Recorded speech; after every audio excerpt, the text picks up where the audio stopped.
Hi, welcome to this episode of Literary Analysis, and today we're going to look at characterization.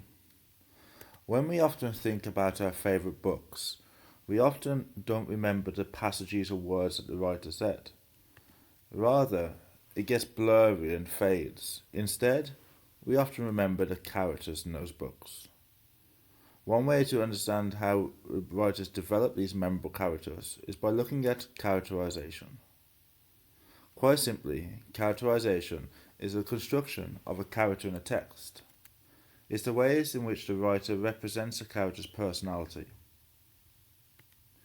This can be done chiefly through two different ways: direct characterization and indirect characterization. Simply, direct characterization is when the author tells the reader about the character, they merely just describe the character's personality. Indirect characterization is when the author shows you, they shine a light upon who that person really is. Let's have a look at two examples. This is from the beginning of Jane Austen's novel Emma.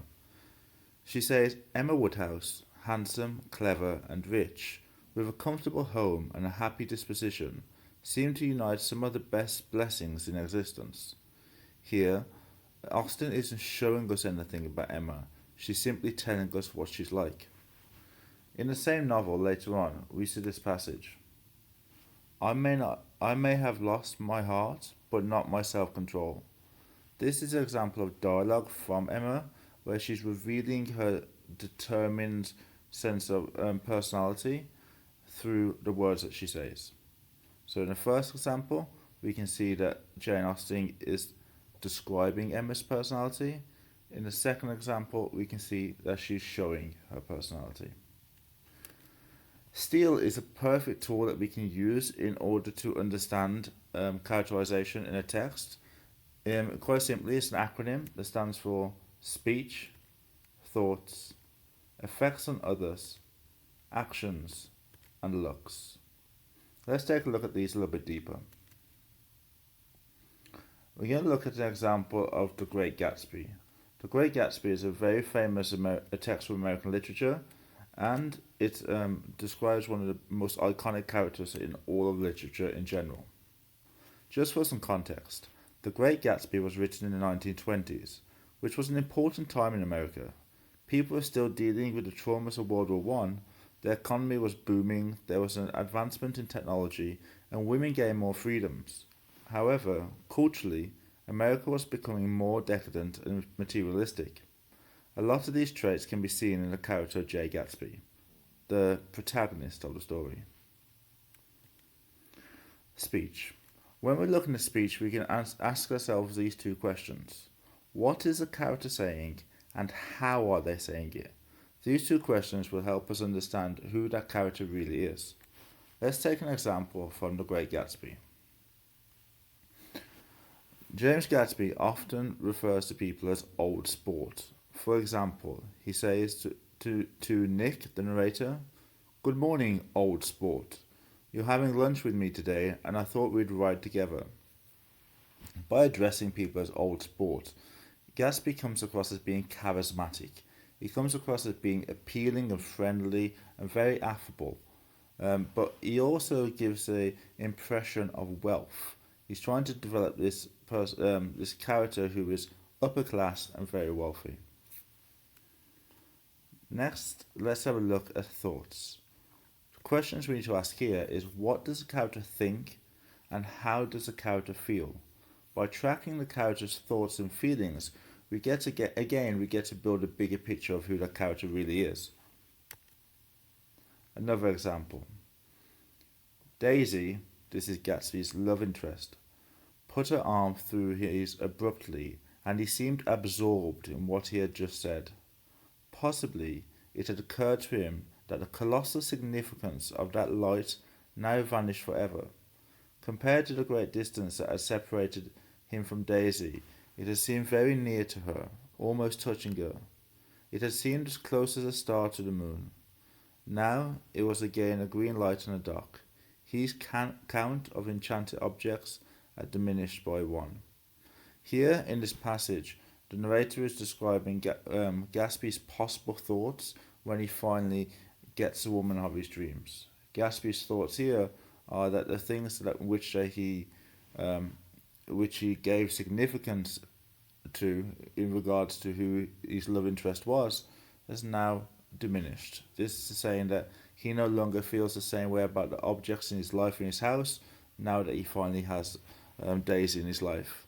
This describes James Gatsby as being quite a romantic person, someone who idolizes and obsesses over things.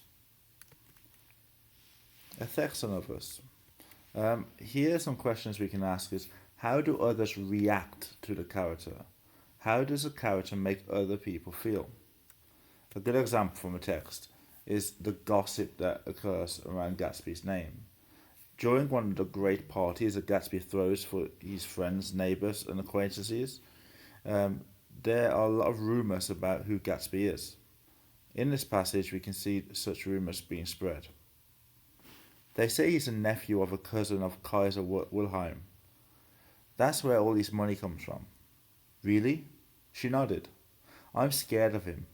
I'd hate to have him get anything on me. Here, gossip is being spread about Gatsby. This shows the effect that he has on other people, that he's quite mysterious, he's quite enigmatic, and that he causes other people to gossip about him and to speculate about who he really is. Actions. How does a character behave? What does a character do in specific situations? So, for example, what do they do when they're under stress? What do they do when they have to make difficult decisions? Here's an example from when Gatsby is trying to impress his love interest Daisy. He took out a pile of shirts and began to throw them, one by one, before us. Shirts of sheer linen that were and thick silk and fine flannel, which lost their folds as they fell and covered the table in many-coloured disarray. While we admired, he brought more and of the soft, rich heap mounted higher. Shirts with stripes and scrolls and plaids and coral and apple green and lavender and fate orange, with monograms of Indian blue. Here, Gatsby is trying to impress somebody, and what he's doing is he's throwing all these rich clothing at them. This gives us a window into who he is as a person, and it shows that he's quite materialistic and that he thinks that wealth is something to be valued and appreciated. Finally, we have looks. What does a character look like, and how does a character dress? Here's an example of Tom Buchanan's speech about Gatsby. Tom Buchanan is somebody who's a very rich man. He's of upper class, and he doesn't believe that Gatsby belongs in the same class that he's in. He sniggers and says, "An Oxford man." He was incredulous. Like hell he is. He wears a pink suit. Here, this is depicting Gatsby as being someone who's trying to imitate people. He's trying to dress to draw attention to himself. He's trying to show that he has money. Again, depicting him as being very materialistic. So, once we've done all this, what's the next step? After you've considered style, looked at the speech, thoughts, effects, actions, and looks of the character, then you have a better picture of who this character is, who their personality is. And by doing that, we get to understand the text a lot better. Now, once you've understood the text based on the character, of course you need to take it another step higher. You have to take it to level 3 analysis and make connections between the text and history, the text and culture, the text and the author, the text and theme, all these big ideas that exist outside the text. So, as we said in our context piece, The Great Gatsby is a text that really illuminates and shines a light on America in the 1920s. Let's adapt Gatsby's characterization through that. Through the characterization of J. Gatsby, Fitzgerald develops a theme of appearances versus reality, which is pertinent to the historical context of the text. Despite being born into a family of shiftless and unsuccessful farm people, Gatsby gives the impression that he's from a higher class than he really is. He tells everybody that he is educated in Oxford, and he tries to fit into the upper classes by constantly dressing addressing others as old sport, dressing in soft, rich clothes, and driving a rich cream-coloured Rolls Royce. By constantly trying to associate himself with wealth and luxury, Gatsby desperately attempts to seek approval from the upper working class community, which reveals his materialistic nature as he feels that he can only be accepted through his wealth and possessions. This develops a novel's theme of appearances versus reality, which reflects life in America during the 1920s. During this time, America appeared to be progressing on all fronts. There was huge advances in technology, the economy was booming, and women had recently been given the right to vote. However, despite these advantages, the country was breaking away from traditional values and people were indulging in more decadent lifestyles. Thus, like Gatsby, America appeared to be progressing, but in reality, it wasn't as progressive as it appeared. So, as we can see here, we took our characterization of Gatsby and we've applied it to the text, to its themes, and we've related the text to the historical context which it's in. We've gone one step beyond. So, when we think about characterization, there's two things I want us to remember. One is the Steele method. Steele allows us to understand how characters are characterized indirectly. This is when the author shows us rather than tells us.